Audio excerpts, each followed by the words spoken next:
Good afternoon. Good morning to those of you dialing in from the West Coast. Welcome to our program today entitled Top 10 Cybersecurity Tips for Nonprofits Managing Your Technical and Legal Risks. My name is Jeff Tenenbaum, Chair of the Nonprofit Organizations Practice here at the Venable Law Firm.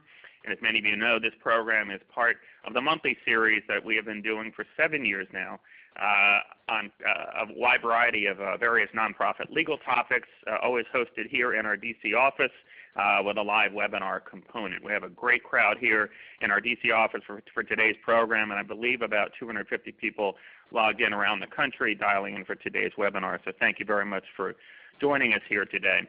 This program is being recorded like all of our programs, and as of tomorrow it will be available on our nonprofit YouTube channel, a link to which is on the last slide of today's program.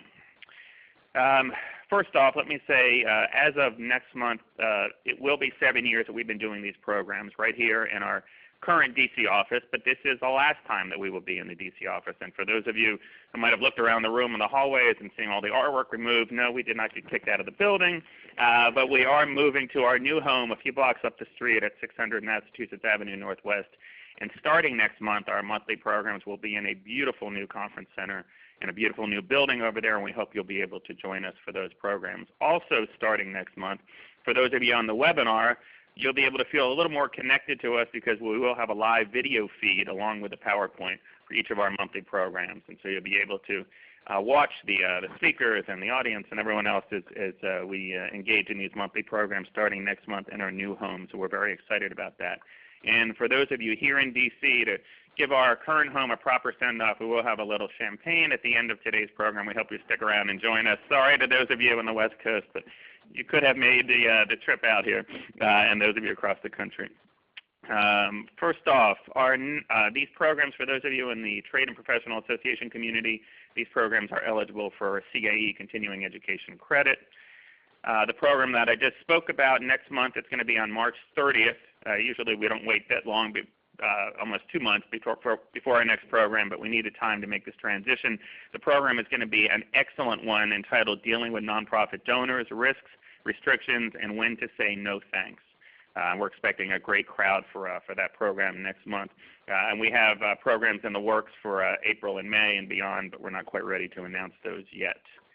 A few other housekeeping items. For those of you in the room, you have a handout booklet in front of you that has a printed copy of the PowerPoint slides from today's program along with full speaker biographies and a number of articles and source material that serves as great handout material. Those of you on the webinar received an email that contains a link to today's PowerPoint slide. Tomorrow, everyone will receive an email that has a link to all of the handout materials as well as a recording of today's program. Feel free to forward that on to colleagues and others who may benefit from it. In terms of questions, we do have a fairly a decent amount of material to try to get through today. So we will take questions throughout, but would ask you to try to limit your questions to those that are more significant or burning in nature, and then if you have some other maybe less significant questions, maybe try to hold those to the end. But definitely feel free to ask questions throughout. For those of you in the room, raise your hand and I'll call on you. Just ask you to wait until the microphone comes to you so everyone on the phone can hear your questions. And those of you in the webinar, pose your questions to me using the chat feature on the webinar software. Now, very brief introductions of our speakers. I don't want to take much time. You can see their full bios in your handout materials. But to my immediate right is my colleague and law partner, Julia Tama. Julia is a partner in our firm's regulatory affairs group. She focuses her practice on helping clients comply with privacy and data security laws in their operations and representing their interests before federal and state authorities. Julia has been a terrific partner of ours in connection with helping so many of our nonprofit clients through privacy and data security issues in recent years. She's a real expert in the area, absolutely understands very well how these issues play out in the nonprofit sector and the nonprofit context, and you're going to really benefit from her remarks here today. As we often do for these programs, we're very delighted to have two guests here who are not Venable lawyers who are joining us for today's program, both from the firm of Delcor Technology Solutions, which is, as many of you know, a leading company in the technology space in the nonprofit sector. To Julia's right is Brian Sheehan. Brian is a vice president of Delcor and leads the company's infrastructure strategy and support operations for its nonprofit clients. Brian is the mastermind behind Delcor's private hosting solutions for nonprofits, drawing on 20-plus years of experience working with organizations and helping to select, implement, and support network solutions that help them achieve their organizational goals. He's also a frequent speaker at industry events on topics ranging from virtualization to cybersecurity. And to Brian's right, finally, is Chris Ecker, Chief Technology Officer at Delcor.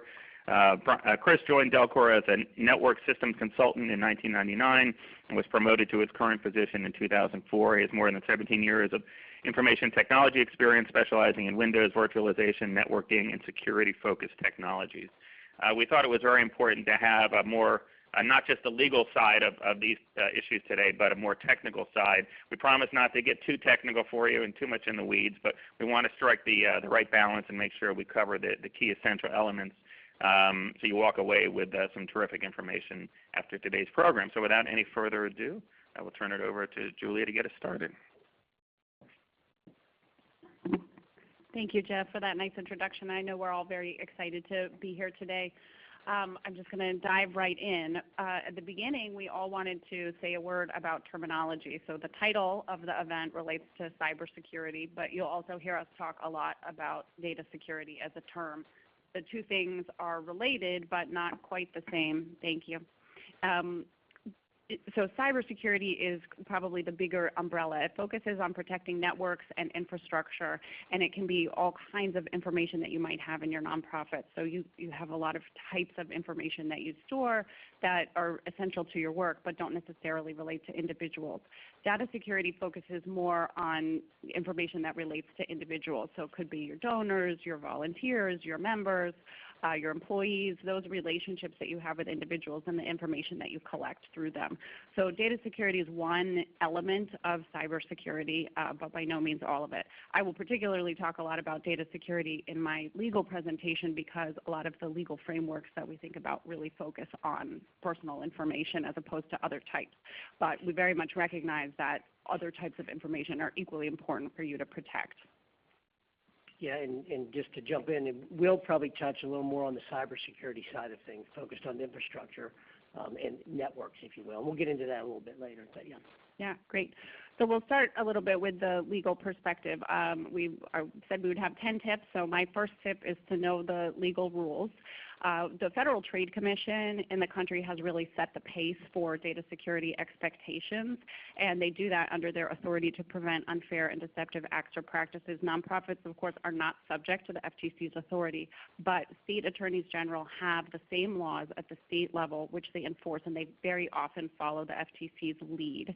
And we do have a fair amount of guidance from looking at the history of FTC data security cases in terms of what is reasonable security and things that you want to have in place. So things like, I won't read the whole list, but for example, minimizing the collection of personal information is an expectation and also a really great way to protect yourself from risk, because if you don't have the data, it cannot be breached, obviously. If you need it, you should keep it, but if you don't need it, you can think about whether you want to get rid of it. So there's a whole list here of things to consider, training employees, implementing policies, et cetera, and we'll talk a little bit more about some of these. And just to clarify and put a finer point on it, charities and a number of other types of bona fide nonprofits are not subject to the Federal Trade Commission's jurisdiction. However, trade and professional associations generally are subject to the FTC's jurisdiction.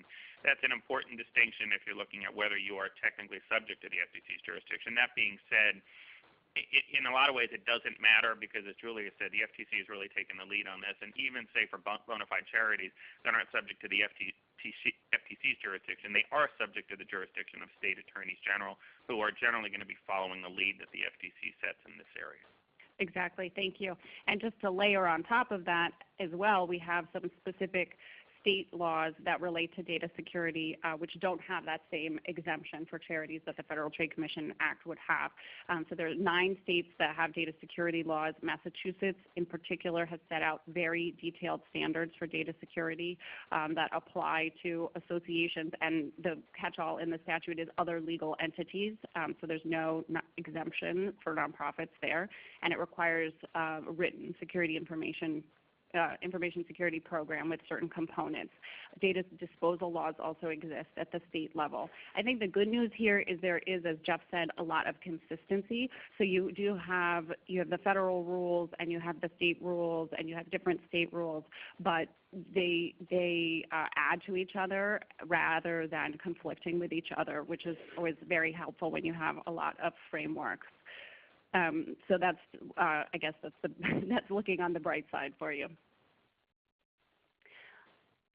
Another thing to be aware of is the payment card industry data security standards, which are not technically a legal rule, but they are enforceable. So if any of you have encountered this framework, it is one that the card brands, so MasterCard, Visa, American Express, set up in order to protect their credit card data because it costs them a lot when there's a data breach. And so they're trying to impose standards on the field that handles the credit card data to improve the security there.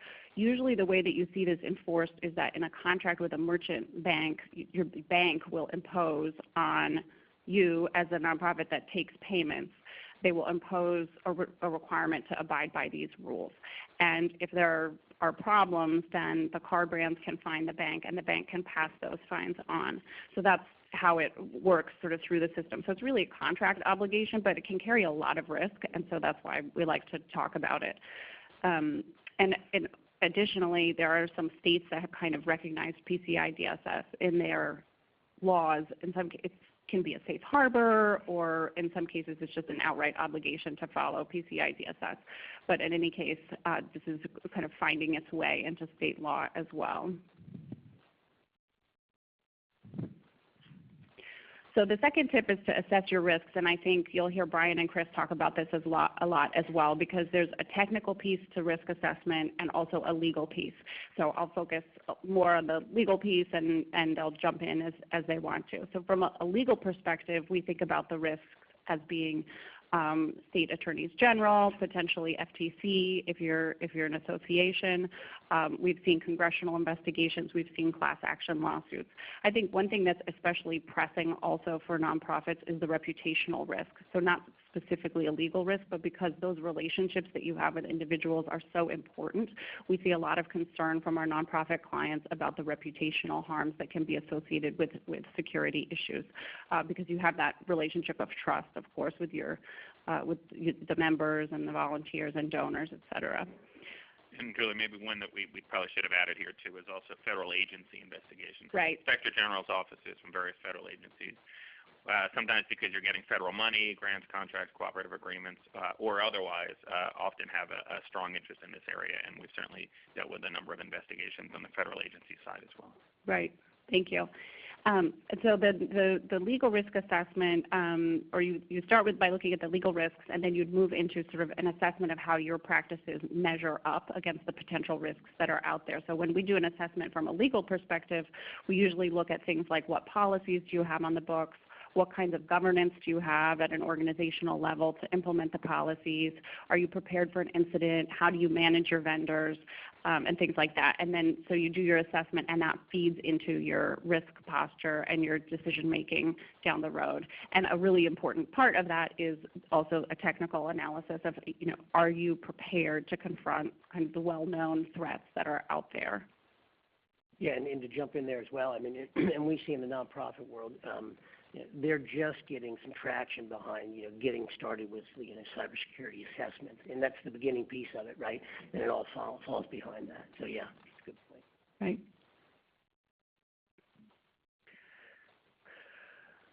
So I think the other piece of good news here is that in general it's recognized by the enforcement authorities that the security program should be proportional. So it isn't just a one-size-fits-all expectation. The model is for your security program to match the data that you handle and the size and nature of your organization. So if you are a smaller nonprofit, for example, you are not expected to have something on the level of a multinational corporation. You are expected to tailor your program to the type of information that you have. I will say that in some cases, there has been a sense that certain kinds of interests or preferences that people might hold can be considered a little bit more sensitive. In general, it's more of an optical issue than a legal issue. But for example, if you're a nonprofit that has an affinity group and you're serving a particular population, and that could be sensitive, that's also something to bear in mind. So even if you're collecting kind of minimal personal information, if the association between the individual and your nonprofit could be viewed as sensitive, that's something to be aware of as well as you're developing something that matches your risk.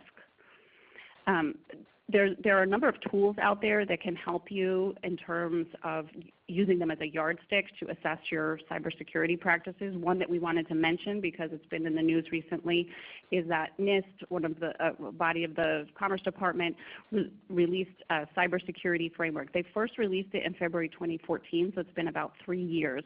In January of this year, they just released an updated version with some revisions, and you'll see some of that information in your packet. We put the executive summary into the paper packet, and then when you get the electronic link, you can actually see the full document. It's pretty technical, so we aren't going to really dive into it today, but we wanted you to know that it's out there, and it's one of several types of frameworks that you can look at in order to say, how are we measuring up? It's really a resource. I want to emphasize that it's voluntary. It was actually developed for critical infrastructure, so much of it would not be applicable depending on what your operations are, but it's a resource. It's a menu. Yeah, and we talk about it as well, and we won't try to dive into it too deeply, but it definitely has components that fit for the nonprofit, and just pick and choose in the components and get started with it. It's a good starting point, absolutely. So the way that it works, just in terms of a timeline, is to assess your risks. Is you would be expected to perform this assessment, which would have a technical component. So I kind of just dealt with it in one bullet here, and Chris and Brian will talk about it a little bit more. But you assess your specific vulnerabilities, then you try to tailor your program that addresses your vulnerabilities and whatever you've found going on in your evaluation. And then you start to think about, okay, what kinds of policies and programs do we need to have in place that we might not yet have in place? And so this is a bit of a laundry list of things you could decide to put in place after doing your assessment if it seems like they're needed for you. One thing we do suggest that kind of everybody have is an incident response plan. I'll talk a little bit more about that later, but if you have any type of personal information, you may someday confront the issue of whether you have had a data breach and whether you need to reach out to the affected people and let them know. So I'll dive into that a little bit more, but that's a really helpful policy to have and one that is kind of universally needed.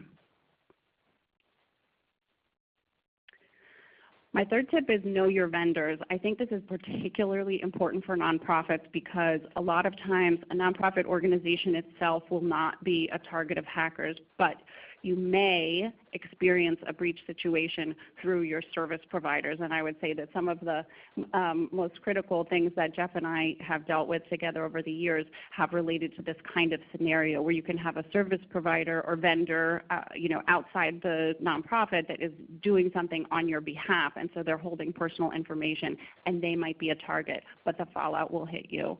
And so that this piece, I think, of vendor selection, vendor oversight is especially important for nonprofits. Yeah, I would venture to say of all the breach issues that we've dealt with for our nonprofit clients over the years, 95% of them have come from vendors, not from the nonprofit itself. Right, and it's so unfortunate because, of course, you have only a limited ability to control what happens at the vendor level. But let's talk for a moment about what you can do. So, and this is a legal expectation as well. So that's sort of the extra boost, but it's good for the nonprofit too. So you want to go out and be selecting service providers or vendors that can meet your security expectations to the level that is appropriate given the data that you're giving them and what they're doing with it. So, for example, if you have a vendor, your payroll provider, for example, and they've got your employee social security numbers, you're going to want a really high level of security. If you're passing out maybe just names and email addresses, it's possible you'd be a little bit lighter. But in any case, you want to make sure that they're able to do what you expect of them. You also want to make sure in the contract that they have adequate cyber insurance coverage, and you'll see why in a minute, it's partly related to what happens if there's a data breach.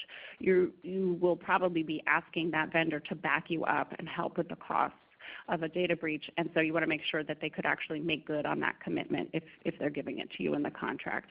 And especially if you're working with a smaller type of vendor, insurance might be the only way to do that, to make sure that they could really pay for the cost if that comes up. We also suggest really writing into the contract a lot of the data security protections that you expect. So that could mean things like having a right to audit, or more likely, rather than doing your own audit, you might be asking them to provide you with copies of their audit reports.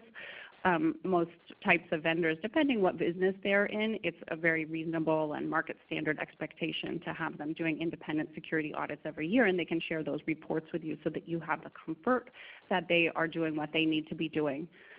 Insurance and indemnification, like I mentioned, and then one of the key things to address is what happens in the case of a breach, and how do you want to allocate the responsibilities and the costs if that happens. You can do that all in advance in the contract. You always can have issues where the parties are trying to interpret the contract in the rush of a data breach response, but it's better if you have something in the contract to go back to and everybody has a clear expectation of what the obligations are. And I think also the data return and disposal is particularly important, because over the years, as you work with a number of vendors, you may send data out the door and you want to keep track of where it is. And if you can, at the end of the obligation, again, you want to minimize your data that's out there. So have it be returned or disposed of if you don't want the vendor to have it anymore. Go ahead. I think a good example of the importance related to vendors, one that hit the headlines several years ago was the Target hack. That was one where, and I think that was a vendor of a vendor. So a vendor of an HVAC vendor for Target was breached, and they utilized that. They actually got in through Target's like external payment system, I believe. So very important. Julia was intimately familiar with that. I know that in all of the various data breaches that we've dealt with for our nonprofit clients, almost all of them these days, particularly because of the variety of state laws and requirements, there's a lot of remediation work that has to occur after the fact, and unfortunately it can get very expensive.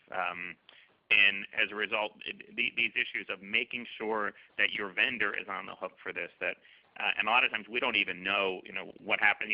We're doing all of our work, we're billing our clients, they're paying us, but we don't know if they're able to go back to their vendor and are able to get made whole by the vendor directly under their cyber coverage or whatnot. But it's really important, because this stuff can really add up, and you want to make sure you have appropriate protection, so the vendor is going to cover all those costs. Yeah, and also I think you also may want to look at cybersecurity insurance, as a nonprofit, to have that, backing up from a communication perspective. And we chat about that a little later as well. But yeah.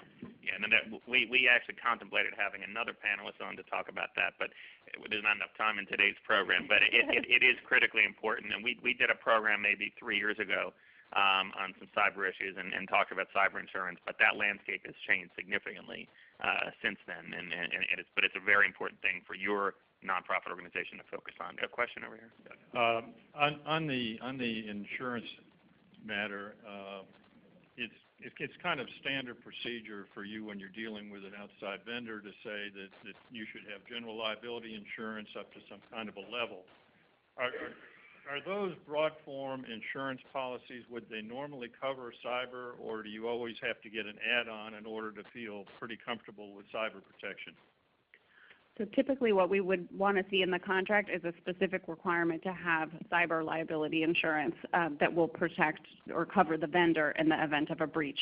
And I know even in preparing for this panel, we were talking about how it really is an emerging marketplace, and not all insurance brokers even are that aware of what is out there. So it's an area where you really want to get good guidance, make sure your broker understands what's possible, what's available, and what you need, both for you and then for the vendors. I mean, the vendors, you just want to have that specific requirement in the contract. Obviously, you can't dictate what they have. We usually also put a minimum amount of coverage that the vendor has to carry, again, depending how much data are you giving to them, what kind, et cetera.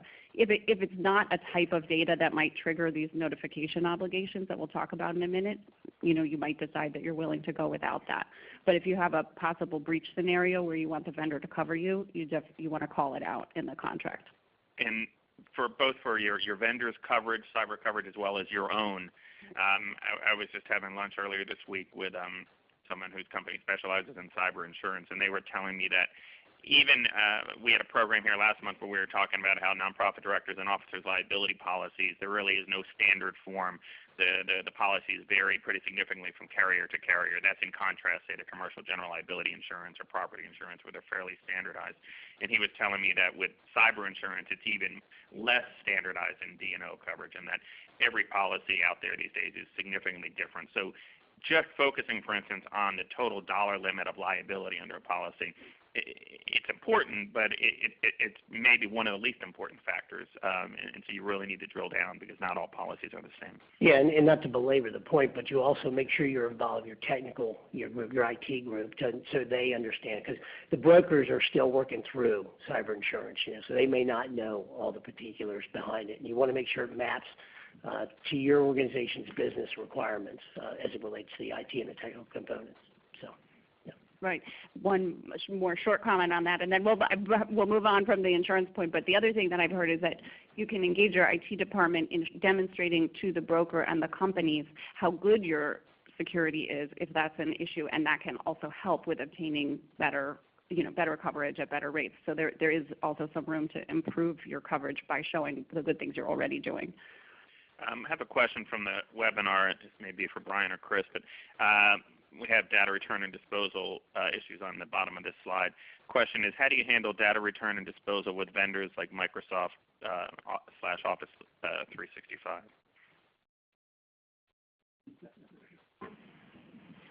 I'll take part of that. That's a great question, actually, because you know what? There's nothing solid out there yet. And it's interesting because if you take, let's take Office 365, for instance. OneDrive, you put your data up into OneDrive, and they don't have backup just off the bat, right? So that's a secondary or third party that you would have to implement to have backup. What they do is they take that data and they spread it across data centers, throughout the nation, if you will. So it's redundant in that your data is out there redundant, not backed up. But the point being is, how do you know that you got all that data back and it's not on those hard drives? I don't have a great answer for that because I don't know that you know for sure. You can copy it back down, but it doesn't mean it's still not just sitting there, because I guarantee it is.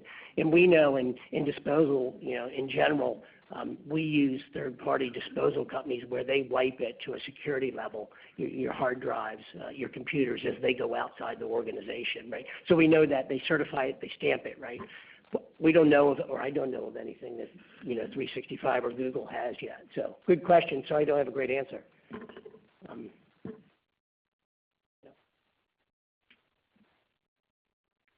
So, and the second part of my Know Your Vendors tip is I did want to talk briefly about a specific kind of vendor scenario where you're actually hiring an outside company to help you with assessing your security or maybe doing an investigation in the wake of a breach. Anytime when you're outsourcing actual cybersecurity or data security information gathering to a third party.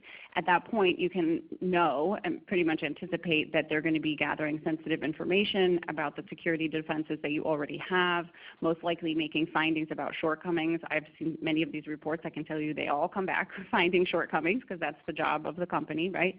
And so those types of reports can be immediately requested in any kind of litigation or investigation that you have following a data breach. And so it's very important to try to protect them as much as possible, to extend the attorney-client communications privilege over them or attorney work product if that's available to you. So there are different ways to structure the arrangement. You can have the company be hired by outside counsel. At a minimum, if you're doing it in-house, you want to have it go through the legal department. And the whole idea is that while you can't protect the underlying facts, but you can structure it to show that all this information gathering was to inform legal advice, and that can help you to protect later that information from going out of the nonprofit where you don't want it to be. And this is something we do all the time with clients in lots of different areas where there's a report being commissioned, whether it's a compensation analysis here, a security analysis, other things where we we want to ensure that whatever the findings are, that we're able to protect that under the attorney-client privilege and not have to disclose that in the event of a lawsuit in discovery or to a governmental investigation or otherwise. And the typical way that that's done is by, and the most defensible way is by having outside counsel hire the firm to do the work. The engagement letter and whatnot goes through outside counsel. Payments can still be made directly from your organization to the company, but you want the primary communication flows to go through outside counsel. You can do it through in-house counsel, but there are questions as to how strong a protection that is. So just so you know, it's an easy, simple step. It doesn't cost much or take much extra time, but this is a kind of sensitive information that you really do not want to be subject to disclosure if you get hit with a lawsuit later. Absolutely, and I can say from involvement in many government investigations on this topic, it's absolutely the first thing that they ask to see. So then my fourth tip is to prepare for the worst, and we've already been doing some talking on this possibility of a data breach and how do we get ready for it. Just in terms of scope, here's a little bit to think about. There are a lot of costs in terms of a data breach. You know, there's an immediate cost of just remediating your system, and then we've talked a lot about, you know, possible notification, reputational costs, and even down the road, a litigation or an investigation. I have some figures here on in terms of what it can cost when you have a breach. It's actually really hard to get good numbers on what it can cost because all the factors can vary widely, but I did just want to give people a bit of a ballpark. So, you know, to Jeff's point earlier, these remediation issues can be very significant. That's why you want to be prepared. So part of being prepared, as I said, is an incident response plan, which we really suggest everybody can have. And it may be short, it may be long, it completely depends what type of nonprofit you have and what type of information you're collecting. But thinking through these issues ahead of time can be really helpful. We also suggest that you train on the incident response plan because it's helpful to write it. Often, as with any policy, it can become something that's stuck in a file. So our suggestion usually is to take out the plan, dust it off at least once a year, walk through it in a tabletop exercise with the people who would be impacted, make sure that what is on the paper actually works for the organization, that your contacts listed in the plan are up to date, that it's all effective, and sort of try to ferret out any weaknesses in the plan that might be there and adapt it and make it better for the next time. Responding to a breach is always improvisational. You never can plan for everything. They're all different, but you will be better prepared if you think through some of these issues here, especially in terms of the notification and how to coordinate within the nonprofit. And you also want to prepare to take your lessons learned from the episode and kind of feed that into an improved plan and improved security down the road. This is just a little graphic that I like to show in terms of what it means to do breach response. We don't have to go through each of these steps or anything, but it's if you ever confront a breach scenario, you want to be aware that there are a lot of things happening at once and a lot of things that are overlapping. And you can see, you're doing your initial triage, then you have your technical forensic analysis and your legal analysis going on at the same time. And from that can flow a whole series of other tasks in terms of notification, and there are a lot of pieces to notification, right? Because you have to send a letter, the letter has to meet certain legal requirements, you may have to notify government authorities as well as individuals. All of that has to meet very specific requirements. And then you may need to do things like have a call center available if you're expecting an influx of calls, and just kind of generally be ready as an organization to confront that. Media and media response can also be quite important if you think it will be a high-profile event. Julia, there's a question from one of our webinar participants about, and obviously these requirements are going to vary from state to state, and if federal law is involved or foreign laws are involved. But in general, the question was, can notifications of a breach generally be sent by email?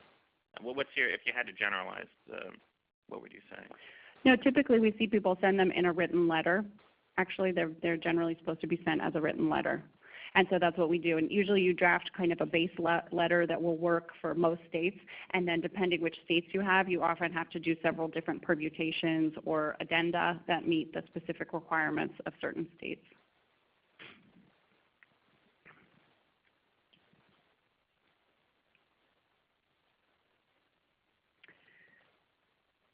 So I think this kind of speaks to that point. We have data breach notification statutes exist in almost all states at this point. There are still a few holdouts.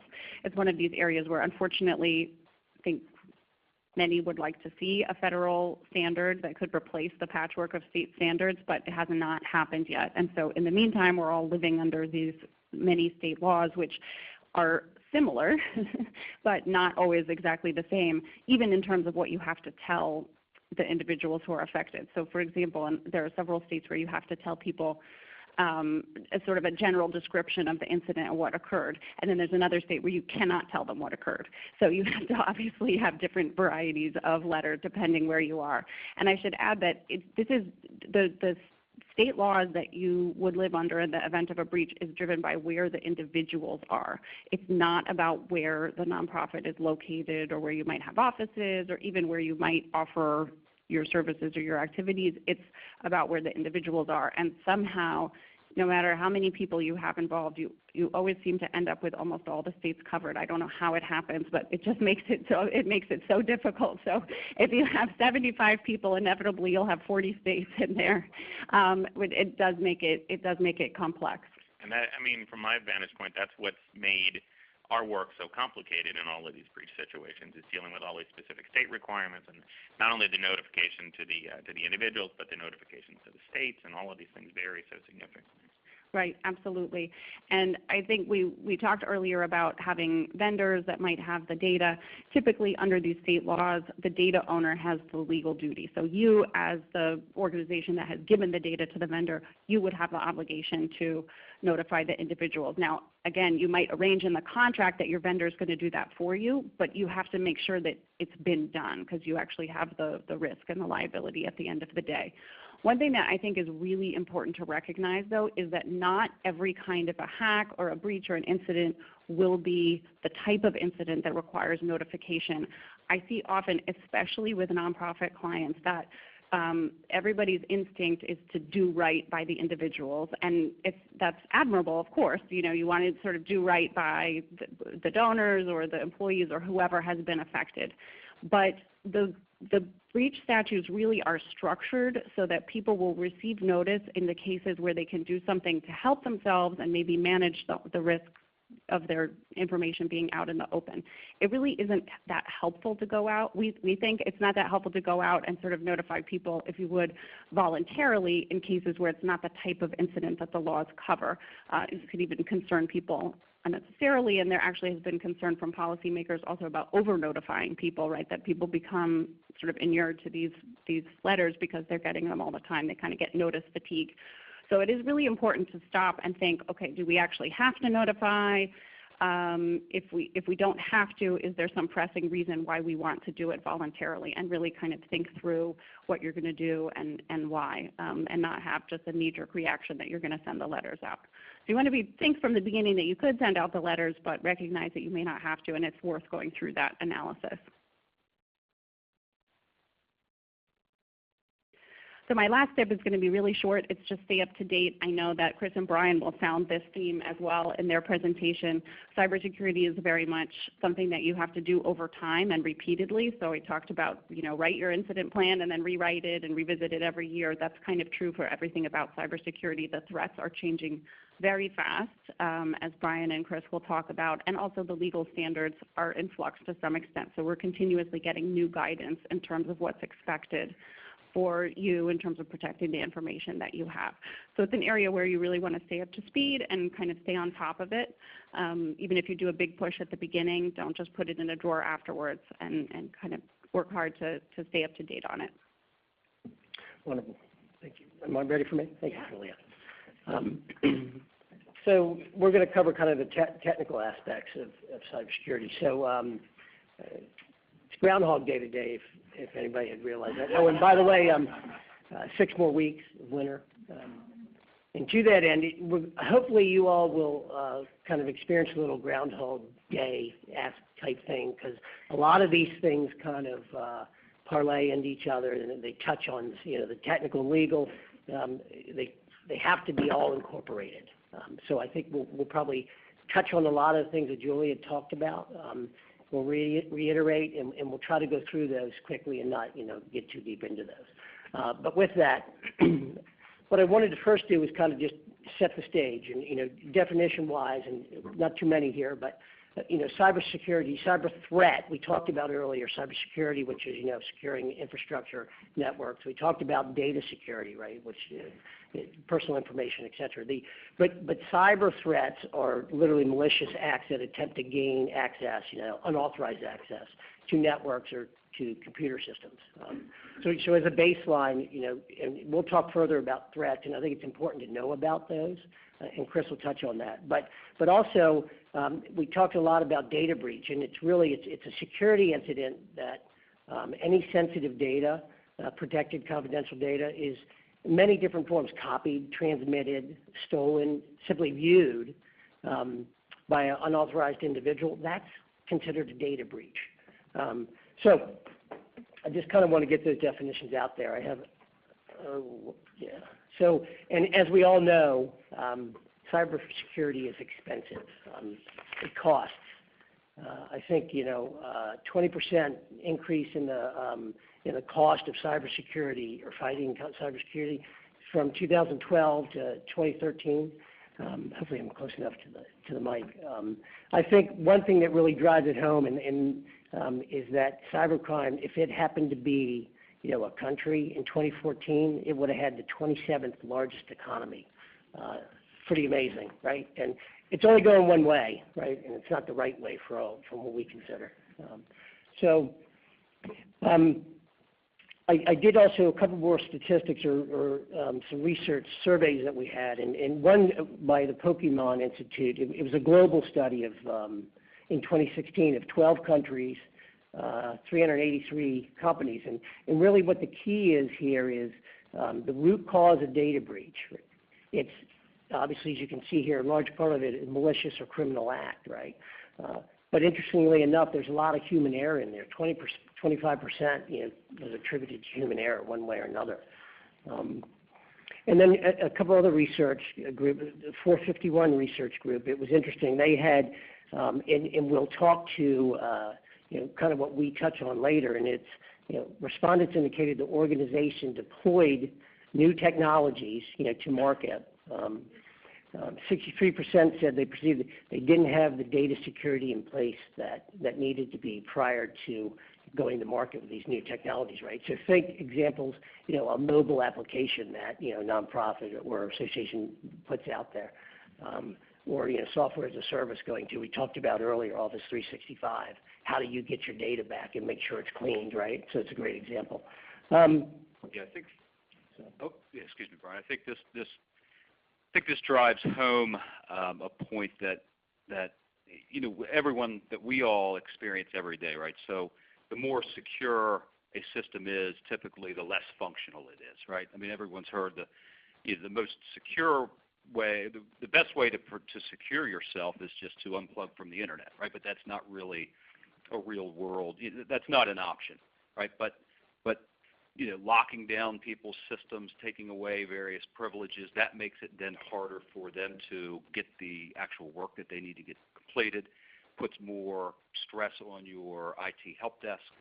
Application developers, when they are developing applications, they're going to take some shortcuts they're going to sacrifice security so that they can get that product to market.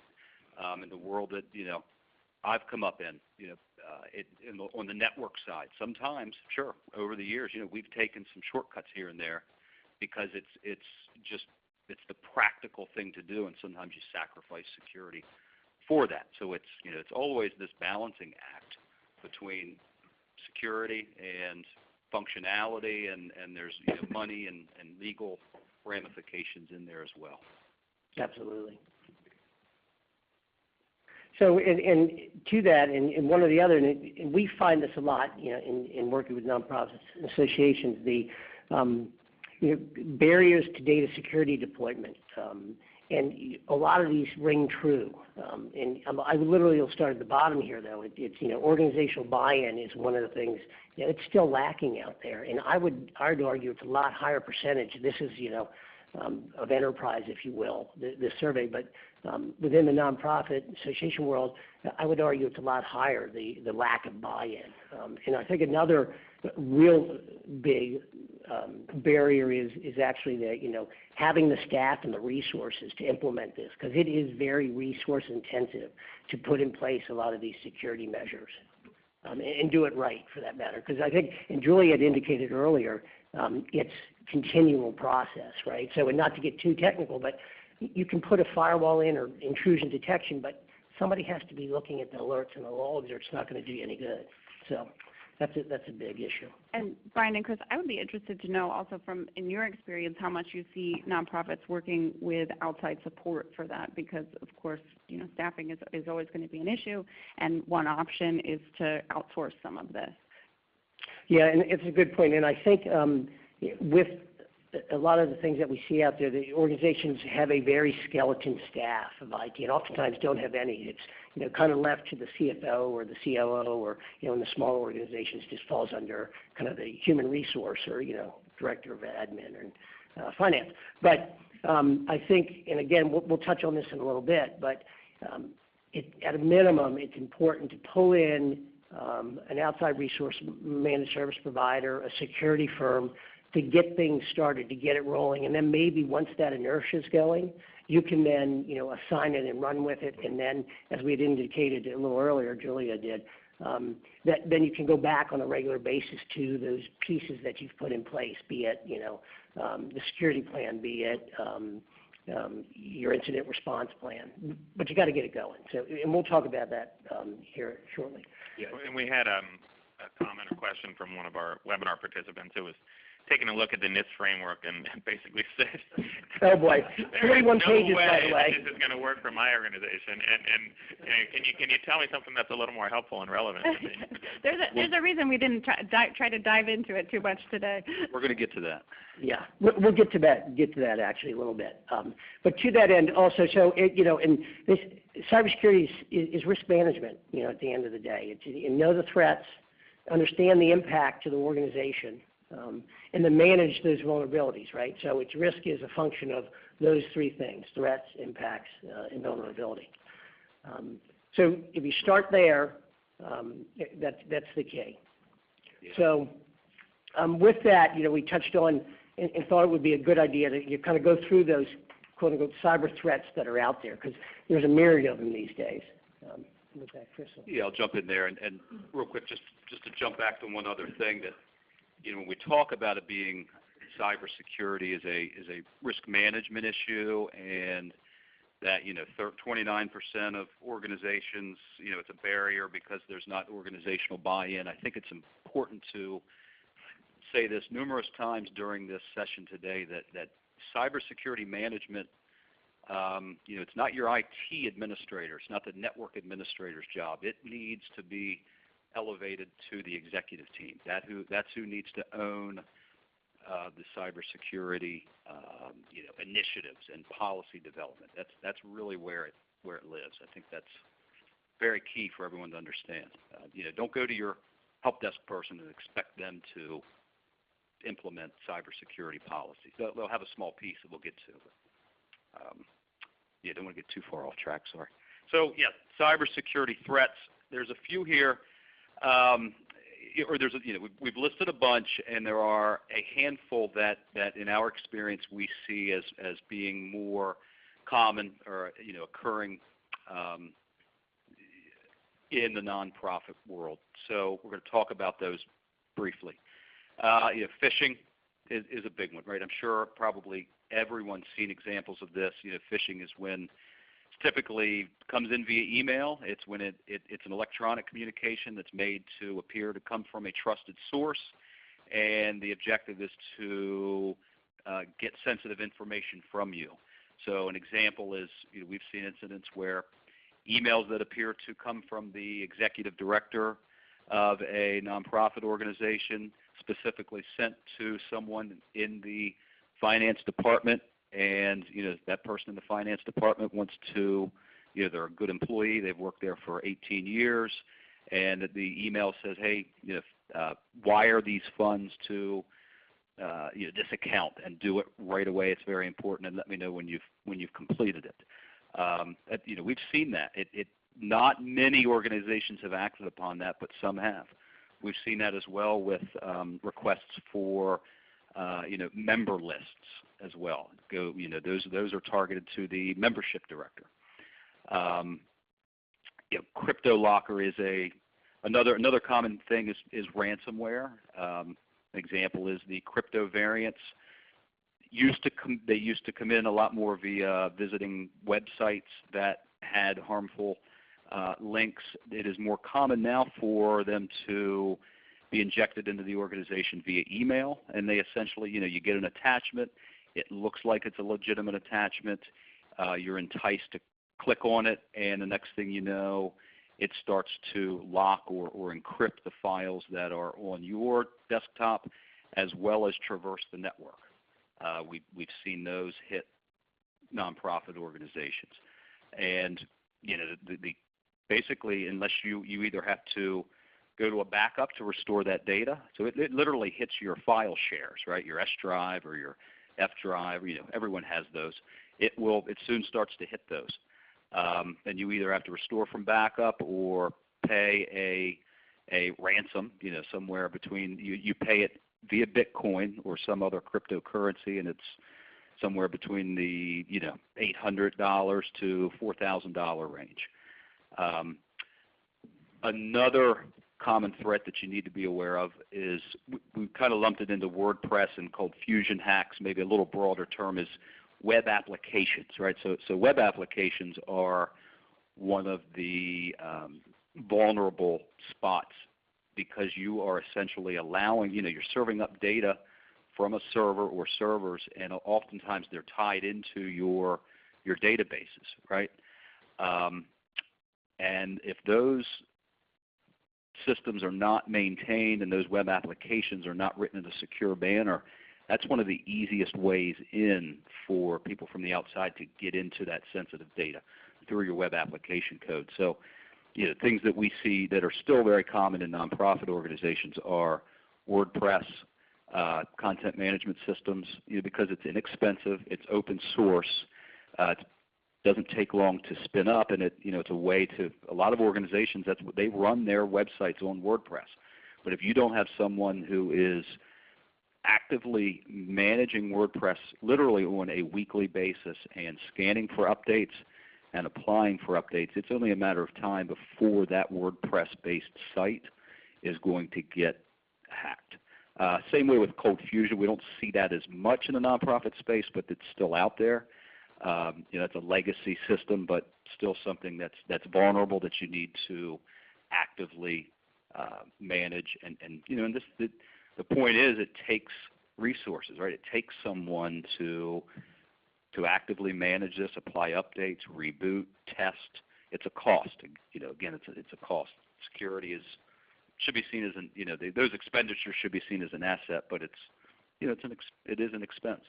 And Brian, go ahead. Yeah. So just to chime in from the legal perspective in terms of some of the threats you just talked about, it has been pretty specifically laid out in enforcement actions and guidance that among the expectations that regulators have are to engage in secure coding, if you're coding your own web apps, for example, to apply security patches, and to make sure that you're addressing vulnerabilities that are well known. So they really do expect nonprofits, other entities to be out there knowing that there's been a security patch and then applying it. So that, if you don't have somebody doing that, you certainly can be falling short on the legal obligations as well as putting yourself at risk. Right, and to the point of knowing the vendor, understanding what their role is.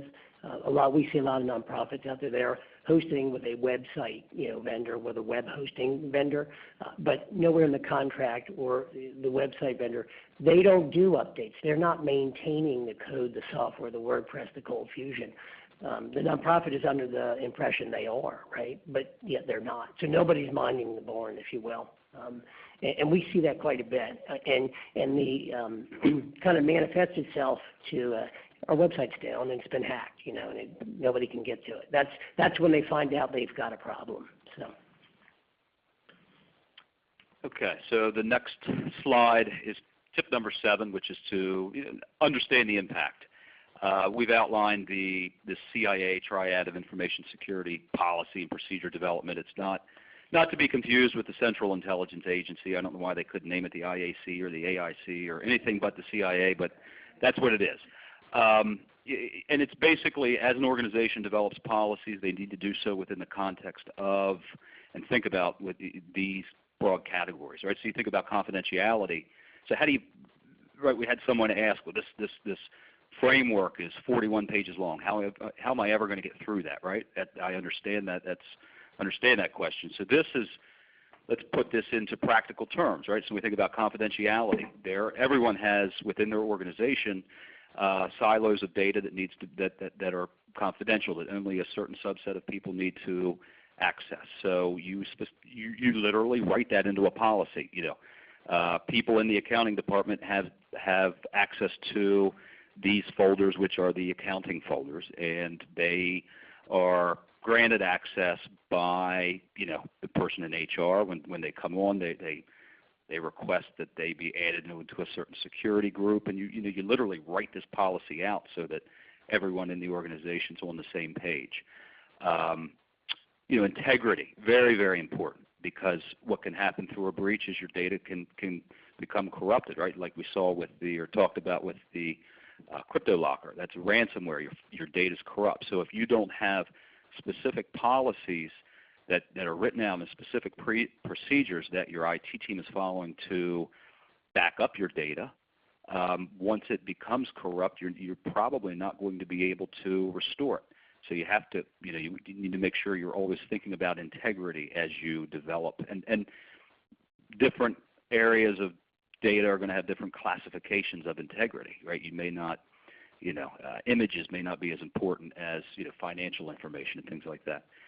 The other piece is availability. So as you develop these policies, you need to understand which data is the most important to your organization, and if it does become breached, what's the impact, right? So if it's a revenue-producing website or some other application and it's down for an extended period of time because of a breach, that may be a problem, right? So you have to develop policies to state, here's how this application, this set of data can only be down for X amount of hours. Then from that policy, then the IT team puts in place systems to actually ensure that those policies are met.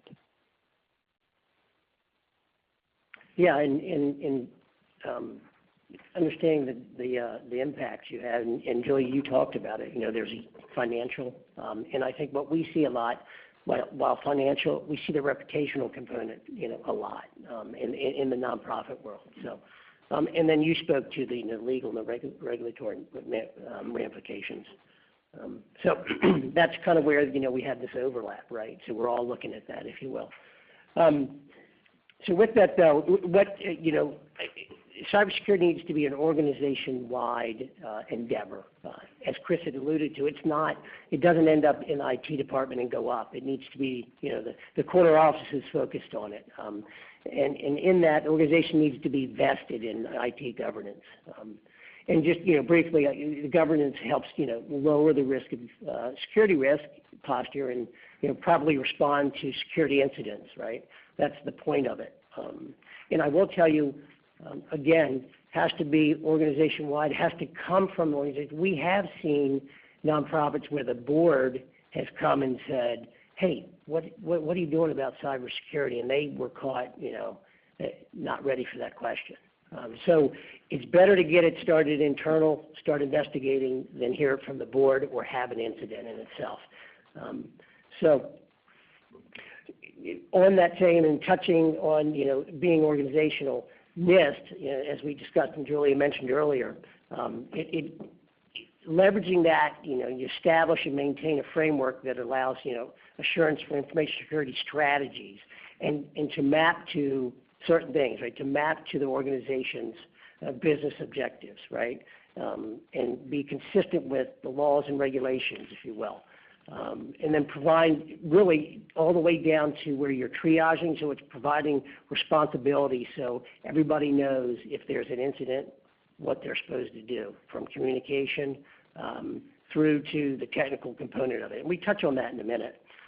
And Brian, if I could just hop in here, I think we had a really great question earlier, and I've been turning it over again in my mind too. So now that we're on this NIST slide, there were kind of two other thoughts that I had for folks, because it's true, the NIST framework is very comprehensive, and like we said, it was developed for critical infrastructure, right, like the electrical grid. So it's not going to be something that you take wholesale and apply to your nonprofit organization. No matter how sophisticated you are, really. It really is, it's voluntary, it's meant to be a menu. So two thoughts on other things to do. One is, this is a place where maybe a vendor can be useful to you. What is the best approach for us? What's the best framework, just to kind of kickstart the effort if you don't have the right person already in your nonprofit who can take charge of a cyber threat analysis, right? That's a case where maybe you want to call on some outside help. The second thought is that I find in my work that another yardstick that may be a little more accessible, if you're not a technical person, is looking at what is effectively a roadmap set out by the FTC's data security enforcement actions and the things that the state attorneys general have done. So each of those cases is one or more things that they think, I mean, in that case, it's a company. They think a company has done something wrong. But you can take those and map from it, a list of actions that really nonprofits should be taking. Anybody who has personal information should be taking certain steps. And we've mentioned some of them. I didn't try to give the whole laundry list. Neither of us did in this presentation, but you can make it into a laundry list. We are actually in the process at Venable of writing a book on those data security actions, and I think the goal is to take it and make it into something that is more like a laundry list, and we'll be offering that as a resource. But you can derive from that, I think, a list of things to do which are a little simpler than when you look at NIST, if that is something that is not suitable for your organization or not something that you can work your way through on your own. Absolutely, and as we had indicated earlier, use it as a starting off point and just take what's applicable, if you will, from it, because there's a lot in there, 41 pages, and put you to sleep, that's for sure. Well, and I think it's a good segue into tip number 8, which is to start planning. And here's some tips on recommendations on how you can how to take action. This can be sort of considered your first steps into developing a cybersecurity plan. And as Julia had alluded to, one of the first slides, it's a living document. You're always going to be improving upon it. It's never fully complete. I think one of the first things that you're going to want to do, either for nonprofits that are large enough, you can have someone internally do this, or you seek outside help, as you do a security-focused network assessment. And one of the biggest pieces of that is one of the values of that is you actually inventory all of your digital assets so that you know what data is within scope, right? I mean, how many organizations here have staff that probably use Dropbox? Okay, right, so there are some, right? And do we know what data they are putting in Dropbox, or how we're going to get that data back if they are to leave, right? So that's an example of, or various websites that maybe the communications team has stood up out of their budget that is an organization-wide, Those are the types of things that an assessment will help you do. It's going to identify, and the executive team will then understand all of the digital assets and data that's within the organization's responsibility. It's also going to help benchmark the security position of the organization. So in the next slide, we're going to look at some of those things that I think executive teams are like, well, what should our IT operations team be doing, right? What is it that what's their role in security? We're going to look at that in a minute, and an assessment will help you identify the position of that and the current status of that. And obviously, as any assessment, it's going to return areas for improvement. We've talked about seeking advice from legal counsel, as well as the cyber insurance. I've seen examples where some policies do specifically outline things that you have to have in place, like multi-factor authentication or encryption, right? There are specific things that you need to make sure you have in place for that policy to actually be valid. We're going to talk about this in a minute, but security awareness training to users. I'm just curious, does anyone here, do their organizations provide security awareness training to staff? Couple? Okay, that's good. We'll talk about that in a minute. Obviously, you're going to take all of this information, start developing written policies, and Brian's going to talk about an incident response plan, and Julie's touched on that as well. We'll go into that just a little bit more detail. All right, so briefly, I don't want to get too technical, but this is from a security assessment standpoint, and from tip 9, it's know the basics, right? So this is what the IT team is responsible for. This is not a definitive list, but these are all the things that they need to maintain on an ongoing basis that help protect the organization. You may hear terms like defense in depth or layered security. These are all examples of that. A couple of highlights on here. The spam filtering, that's a big one, because that's been a trend.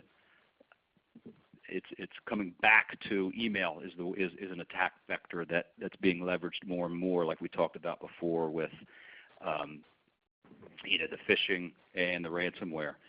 Operating system updates, I think most organizations have that under control. Third-party application patching is a big one. So things like Acrobat, Java, Flash, that's on everyone's systems, and which the traditional patching system, Microsoft Windows updates does not handle that. So you need to make sure that all of those third-party applications, which are oftentimes leveraged as an attack vector, those need to be patched by your IT team on an ongoing basis, need to be centrally managed. Intrusion prevention, detection, that's oftentimes built into firewalls. Backups, we've talked about that, very important to have backups because that's a way to restore data, to make sure that you're meeting that integrity. OpenDNS is something that a couple of years ago we rolled that out en masse to all of our clients, and virus and malware infections went down substantially. A lot of bang for your buck, so to speak. It's very, very reasonably priced. It's just another layer. It helps against vulnerabilities that arise on websites. Multi-factor authentication.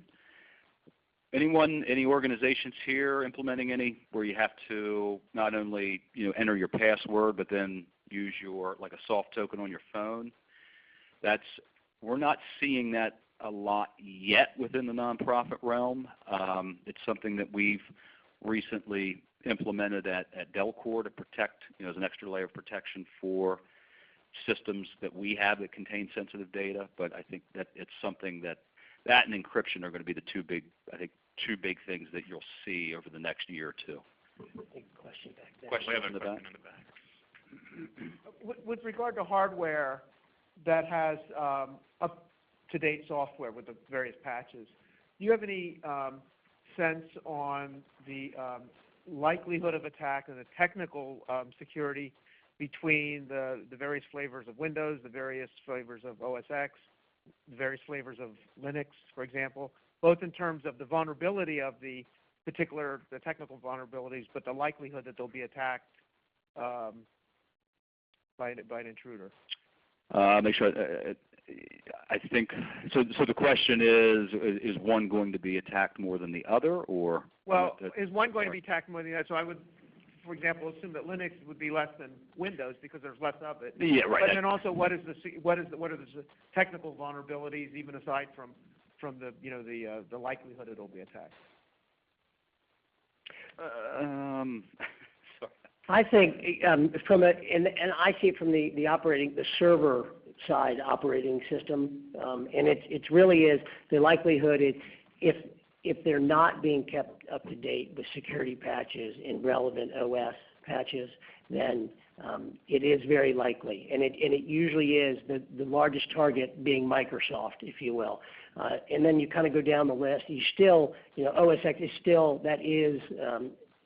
it is a target, but we don't see it as large a target as Microsoft is. But the key is, and again, I think it's we're not going to be able to get out in front of all of the particular, because the hackers, they're coming up with this software, so it's really just a race, right? So it's continually trying to stay ahead. And you got to do your part by getting these patches in place, and we need the vendors to get the OS patches out there for us, right? So that's really that I've seen the best you could do from that perspective. Yeah, I think OS X or Mac is more secure than Windows at this point. That may change if OS X becomes installed on 80% of the computer systems out there. It would probably change. Okay, so next slide. Yeah, basic security measures. Honestly, we've talked about a lot of this, and we need to just keep the presentation moving forward. So pretend you didn't see that one. Just a real quick example of when we talk about security awareness training. So that is one of the facets of that is to actually test staff. So you set fake phishing emails are sent to staff. If they click on the links, those are reported back to the testing system. This is from an actual organization that a Delcor employee used to work at this organization, work for Delcor now, but prior to having any security awareness training, there was literally a 33% click rate on phishing emails. After, as they implemented the training, that's down under, 2-3%. So you can see the effectiveness of it, and it's $100 a user per year, roughly. So low cost, very high impact on something like that, right? Especially in the nonprofit arena, and something that's relatively easy to implement. KnowBe4, I think, is a vendor that provides certain things like that. So then, our last tip essentially is get an incident response plan going. We said early on, Chris mentioned, get started, right, in some strategic cybersecurity plan, and then Julia was, talked about incident response. Simply just get it started one way or another. Use outside vendor, if you have a resource internal, but get it going because. It will be key should you have an issue. And there's not much to it other than, well, there is actually, but preparation, there's, from a technical perspective, there's detection and analysis. You need to know there's an issue, right? There's a communication, component that we touched on. Eradication, recovery, that, these are going to get into the more technical, but you want to have something outlined, and as I touched on earlier, responsibilities, mapped out so individuals know what they're, kind of in charge. Reduce the risk, right, and reduce liability at the end of the day. And of course, then lessons learned. And for those who might be thinking, hey, we saw this slide earlier, I think we wanted to emphasize as we were coordinating ahead of being here today that there really is a technical aspect of planning for a breach and there's a legal aspect. So you might have noticed that Brian and Chris's slide focused a lot on how do you investigate, how do you contain, how do you preserve evidence, et cetera. And then, my slide was focused on, well, what happens on the legal side, what happens after you figure out, yes, something bad did happen, and then you're starting to think about what are the legal obligations. So they're related, they overlap on that timeline that I showed, but you have sort of two sets of tasks going on at the same time. Absolutely. And that was by design that we had multiple slides on that. Yeah. Right. And it's, decisions made in the moment without having any type of plan are almost always bad, right? And as we focus incident response from a technical perspective, has to be, you got to have a technical approach to it, and then notification and declare. So that, consider the threat. Oh, sorry, yes. My question is around now with telecommuters and personal devices.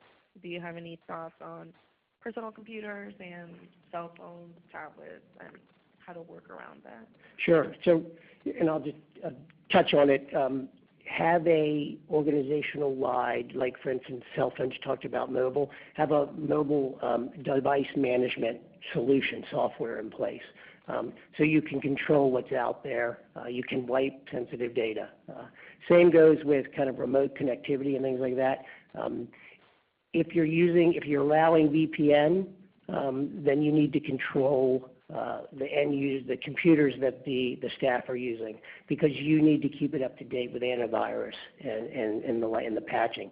Because if you're connecting in via VPN, that machine, if you've not been able to keep it patched properly, it's essentially on the network at that point, right? So if they're using their home machine and the teenagers on it, who knows what's possibly on that machine, right?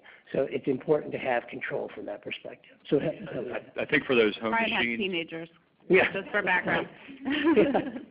yeah, the home machines, honestly, the policy needs to be you connect remotely via terminal server only if you're coming from an unmanaged machine, because then there's a lot of good security in that, because everything is on the terminal server or on the Citrix server. Data does not get transmitted to the home machine. So that goes back to policy for the organization, right? And it's encrypted when you're leveraging terminal server or Citrix as well across the wire. Yes.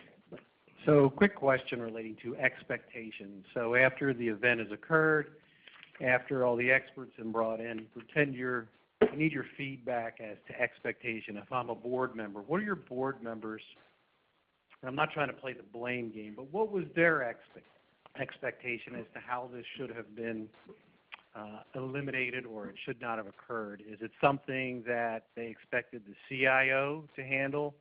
Was it something they expected an outside provider, whether from an IT or from an audit perspective? Give us your experience on the guidance or their expectation in hindsight. Well, Julie alluded to this earlier, maybe with Brian. One of you guys said you don't want, of many audiences that you don't want to disappoint. If you're the staff of a nonprofit, one of the audiences you do not want to disappoint is your board, and you do not want them to in any way hold, and the CEO, the chief staff executive director, whatever their title is always going to be held ultimately responsible, even if it's the fault of a vendor. And as we talked about, most of the data breaches that we have encountered in the nonprofit world do have to do with vendors, but there's a lot of things you can do proactively and preemptively to help deal with that issue and mitigate it, prevent the breaches from happening, also making sure that there's proper financial coverage by the vendor covering your costs in the event that you're having to deal with the breach. And the more that you can show your board that you did all of those things, basically doing your due diligence on all of the things that we talked about in this entire program today, the more that the board is not going to blame the staff for what happened. And it's a great question. Ultimately, that's job security for all of you that work in nonprofits. We all know that. And I think we've also talked about it being an enterprise-wide effort. So part of that, certainly, I think after some of the high-profile breaches that we've seen just in the country, in the world, not necessarily happening to nonprofits, but everybody's just more attuned to breaches and the risks that they can bring.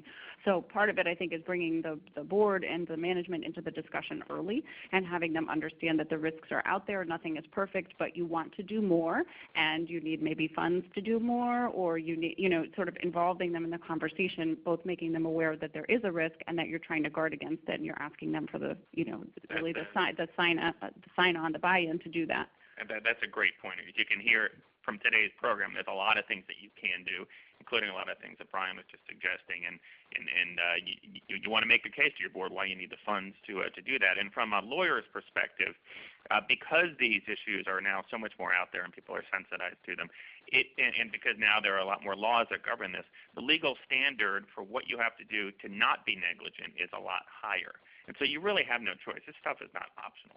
This is required, and it's not just about your board getting angry at you. It's also about avoiding legal liability, and so this stuff is real. I have a question in the back. Sure. Okay. So I wanted to say I'm an auditor, so I'm always interested to see how. First, I had a question for the legal. A lot of auditors in the room too, so you're in good company. Great. From the legal perspective, so if we do an internal audit. And I know you were talking about attorney-client privilege. What should we do about an internal audit? Should we route it through the legal counsel?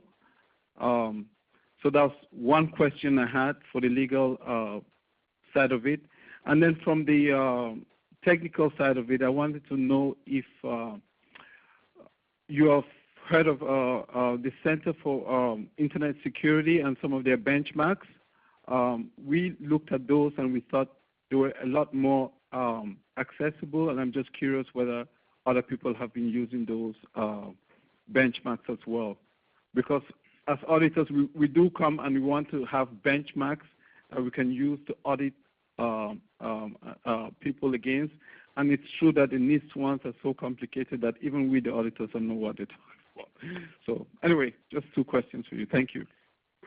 I'll take the first one and let you guys take the second. So on the attorney-client privilege, the whole idea behind the privilege is that if you are working with legal counsel, whether it's inside or outside, and the privilege defense is always going to be stronger with outside counsel, because in-house counsel have the issue of, are you giving legal advice or business advice, and it's always a challenge for in-house counsel. But it can be done with in-house counsel. Maybe it's just not quite as bulletproof.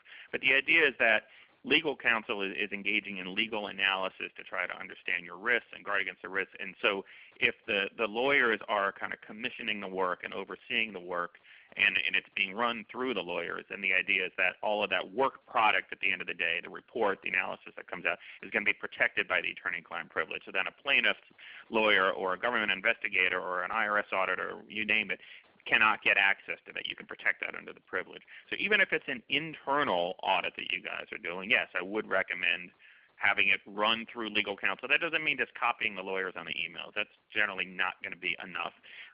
But it doesn't have to be that much more than that, frankly. And again, the defense will be stronger with outside counsel involved. As to the second question, I'll let you guys take that. Yeah, there are a multitude of frameworks that are out there and have been adopted by various organizations. I think sometimes either the NIST one maybe can be used as a way to, say, see how complicated it is. We need a lot of money. So throw the 41 page at the board and say we need money for this because this is how complicated it is. Yeah, and the Center for Internet Security, that we have that as a resource, I think, in the resource list in the back of this. So yeah, absolutely leverage that. I have a question over here.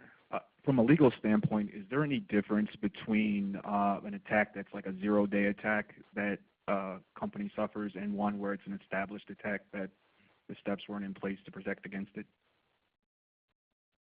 Did you say the steps were in place or were not in place? Well, they were in place, but perhaps they weren't being updated or wasn't efficient in the process. Right, right. So I think the challenge from the legal perspective is to be able to demonstrate that what you did was reasonable or what you had in place was reasonable. So, we've been involved in many data security investigations where there was no action ultimately against the entity that was involved, and it never became public because there was a recognition that a breach happened, something bad happened, but the things that were in place were reasonable. They were enough. And so, you cannot make any defense perfect, and regulators understand that, and everybody kind of understands that. So the question is, was it reasonable? So if you're saying like the zero-day attack, it's something nobody's ever seen before, there's no way you could have been prepared, but you had other things in place, yeah, you're going to be in a good position to demonstrate, hey, we have something, nobody could have prepared for this, right? Nobody could have prevented this. So that's kind of where I would go from a legal perspective in terms of like how would we defend the approach. If it's something that is kind of a known attack, like I've said, they have, there is an expectation where there's a well-known vulnerability that you should be protected against it. So for example, if there's a security patch available, but your systems haven't been patched for 10 years, that would be difficult to explain. That makes you more vulnerable. On the other hand, if you did patch regularly and you were, in the 5-day, somehow you got attacked in the 5-day gap between when your updates went out, that's going to be more defensible. So it's going to depend a lot on the facts and sort of how you can position yourself to show that whatever you did, it was reasonable, even if at the end of the day it wasn't enough. And that's why I really like this point that Brian and Chris have been making, which is, don't do nothing, at least do something, because then from a legal perspective as well, at least we have something we can work with in terms of demonstrating that the organization was working to do the right thing, even if it wasn't able to have 100% defense, because nothing can be 100%. Okay, we've got to wrap up the program now. Any final comments from you guys on the final slide or otherwise? I think they read it, but don't be scared. Be prepared. Honestly, just get going. We said it, and we've said it again. And then everybody is responsible, and it does take buy-in from the corner offices. It's organizational. And then, you know, as nonprofits, you may not have the resources, so get it started by bringing in some of the experts, both legal, insurance, IT, you know, whatever's needed security-wise, and go from there. All right. I want to thank our panelists for a terrific program. Thanks to all of you for joining us for the last 7 years in our current home. I look forward to seeing you in our new home starting next month. And stick around for some bubbles if you're able to for a few minutes today. And we'll see you next month. Thank you very much.